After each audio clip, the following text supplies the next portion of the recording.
Bonjour, je vais vous parler de l'univers fascinant de la Namibie, plus précisément du merveilleux livre dont j'ai fait la lecture au cours du mégaprojet Africa.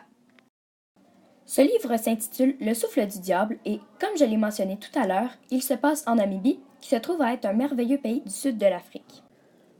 L'auteur de ce roman est David Gilman. Ce roman raconte l'histoire du jeune Max qui apprend que son père est porté disparu en Namibie. Max s'en va alors en Namibie sans hésitation avec une très petite chance de retrouver son père étant donné les indices qu'il possède. Cet intrépide jeune garçon nous entraînera dans une aventure tout aussi bouleversante que magnifique. Je vais maintenant vous présenter 3 lieux qui m'ont marqué durant la lecture de mon roman. Tout d'abord, voici la ville de Walvis Bay, ou en français, la baie des baleines. Cette ville est un ancien territoire sud-africain et c'est peut-être ou peut-être pas là que se trouve le père de Max. Je vous dis ça car je ne vous révélerai certainement pas la fin. Ci-dessous, vous pouvez voir des photos du port de Walvis Bay.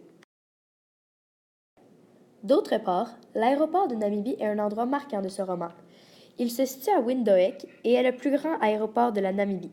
Dans le roman, Max atterrit à cet aéroport et se fait poursuivre par 2 tueurs à gages.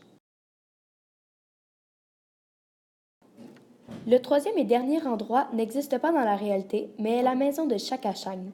Chaka Chang est un riche homme d'affaires qui détient des informations importantes et secrètes.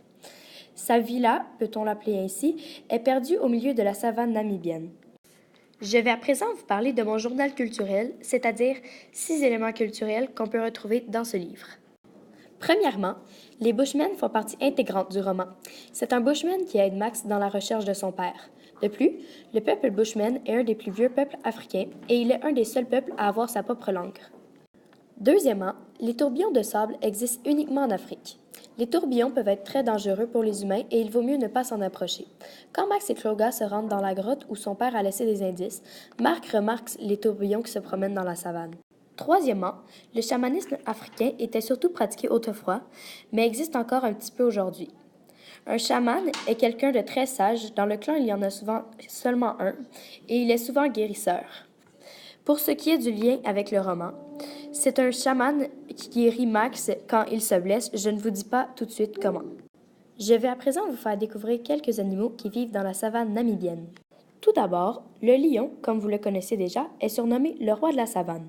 Il est le deuxième plus grand félidé au monde, après le tigre. Max et Cloga se font prendre pour proie par des lions, mais réussissent à s'en sauver de justesse.